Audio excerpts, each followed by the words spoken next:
The mind works through patterns. A pattern is a structure. A structure is something that manifests reality because it reflects out there. It makes the energy of the potential, of the infinite possibility collapse into that same pattern. So, if you think, for example, about a negative pattern in your mind, for example, you may have the pattern, I feel overwhelmed. You know, this feeling of feeling overwhelmed. It may express itself in very precise thoughts, but it may also just be a feeling in the background which is already creating the pattern. So you may begin to start to apply the pattern to anything you do. So you feel overwhelmed at work, for example, and then you do something else, you go out and you take the car, but the car is having problems and you feel overwhelmed in the car. And then you go out, you go at home, but you're having a challenging communication or relationship with your spouse or with your child. And so you feel overwhelmed even there. In other words, you apply that negative pattern, that structure, mental structure, into reality. You do this through interpretation. So interpretation is what allows you to reinforce the pattern or to dissolve it, because of course you can change your interpretation of the external world, of the circumstances, and by changing it through an act of will, through an act of faith and will, by changing it, you start dissolving that pattern, you start transforming that pattern in something else. And so you may find yourself arguing with your spouse, with your child, with a friend, and feeling that feeling of being rejected, being overwhelmed, but you can choose inside of yourself to interpret that situation in a different way, thus to behave, to react to that situation in a different way. And so you start reinforcing a different pattern, a transformation of the pattern. Meditation is really a wonderful tool to transform patterns. And the idea is that first of all you do something through a meditation practice in order to make the mental voice, the mental pattern, become lower gradually. Let the mind switch off gradually. So for example, you may move your body, you may move a lot of energy through your body, you may channel that energy so that, you know, your nervous system gets charged and even overloaded for a little bit, so the mind resets. This is usually easier than just sitting. You may sit and really silence your mind when you have a certain ability as a meditator. But usually, even for experienced meditators, is better to channel energy, to really energize the physical body and the energetic structures of the body via some exercise, through breathing, for example. Breath of fire is also called the ego eradicator, and I still use it as the main tool when my mind feels really overcharged, feels really overloaded. And then from the space, that space of silence, that space of an already different state of consciousness, then you can start dissolving that pattern. You can start transforming whatever structure you have built into yourself. Do this as an energetic exercise. It doesn't have to be conceptual. It doesn't have to immediately know with your mind what's about the resistance you have, what should you do in life, how should you react instead, what's the lesson there to be learned. You don't have to understand all these things in the beginning. It's an energetic exercise. So think about moving energy through you. Think about structures into you. Some structures feel uneasy. They feel rigid. They feel old. So they need to be transformed and massaged you know, and some other structures are more new, are more vibrant, are more connected to your truth. So it's about moving the energy that you are to create a different pattern. Through breathing, through movement, through chanting, through whatever instrument, it's your instrument. And then, from that energetic, pure energetic transformation, which you may call an intuitive transformation, from there, the thoughts, the answers start arising as feeling, first of all, and then as thoughts, words, you know, concepts. But this is a natural step that happens naturally when you do the energetic work. And in certain moment, you may need to do a lot of energetic works because maybe the structure you're facing is very strong, very old. So you may have to be patient and feed your will, your willingness to do the energetic work, to not fall into the temptation to understand what's going on, you know, to have the answers. Because sometimes the answer will need to come naturally after that energetic work, all the time actually. This is the right process, in my opinion. So it's about doing the work even if there is a temptation to understand, to have answers, you know, because the mind doesn't feel well in those moments. The mind is desperately trying to grasp an answer, trying to control the circumstances, you know. And that desperation of the mind is what you feel as anxiety, as depression, as anger, all those emotions that they just feel uneasy, you know. It's just an intuition we all have. Some emotion, they feel uneasy, they feel like there is a strong resistance there. And so,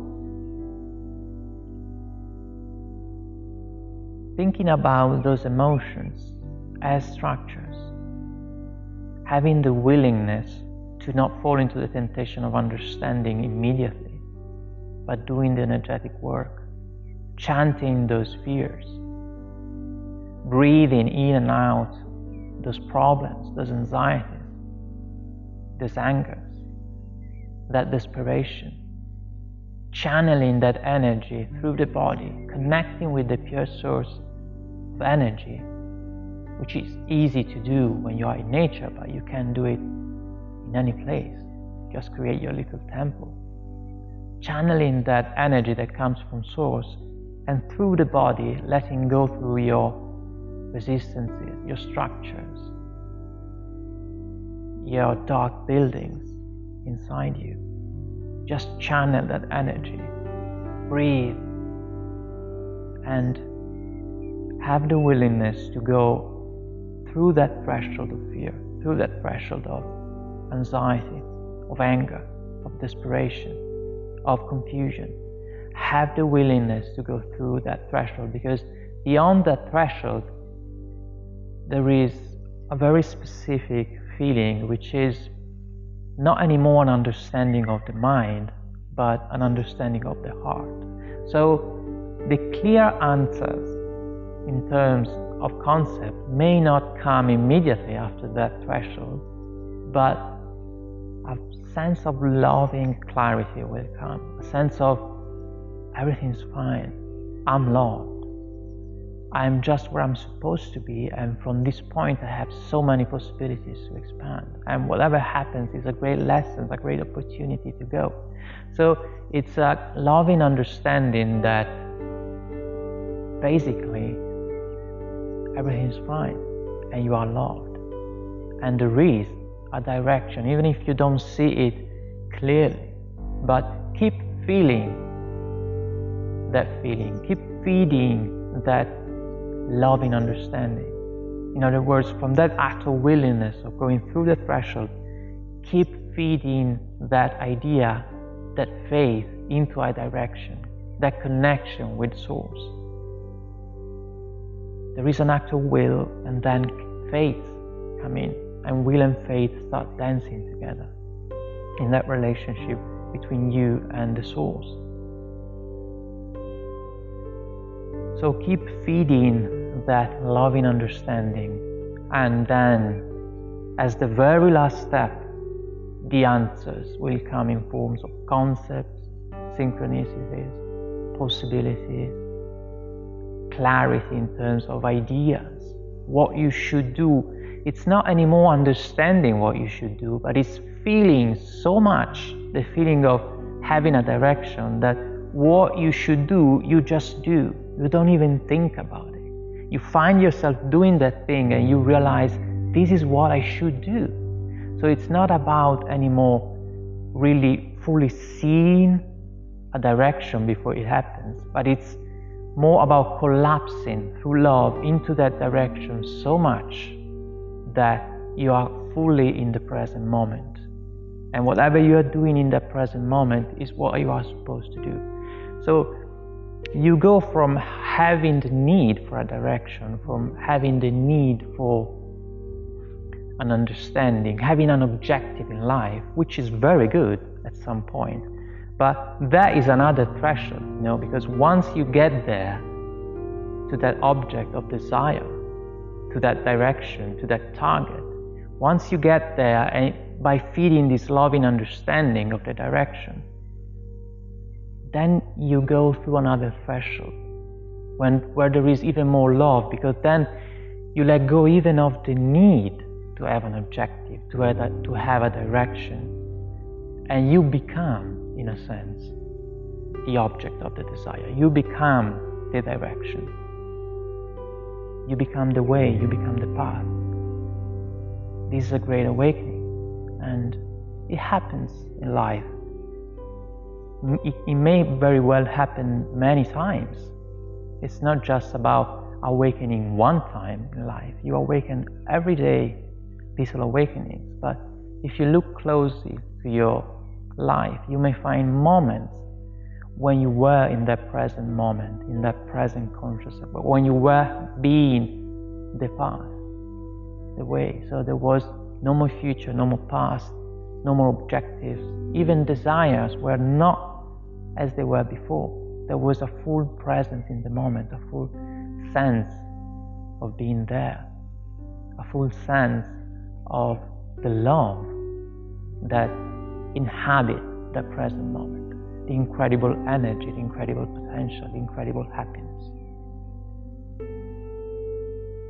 Our life may be a constellation of these moments, only we forget them very easily.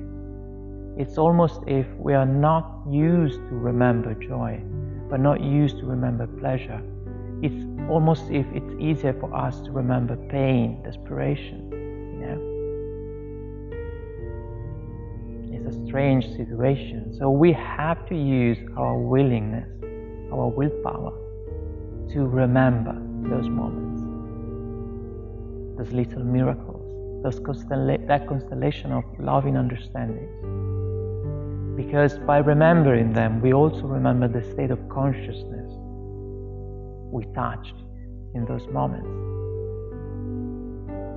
And by remembering the state of consciousness, we become more able to reproduce it, because it is an energetic structure. So just as an artist becomes more and more skilled in painting something, once you have been into that state of consciousness, you may repeat it more and more easily.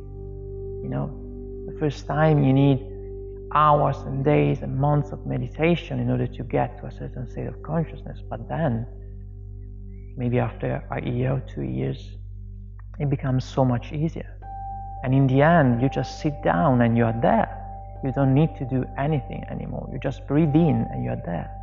Many of us have become skilled enough as meditators to reach that state of consciousness of presence quite easily. So it's about maintaining it. It's about now being in that state of consciousness even when you do your daily life, not just in the moment when you sit in meditation, but when you go around, you talk with people, you do your work, your job, you travel, you read, you watch Netflix, whatever it is, it's becoming that state of consciousness.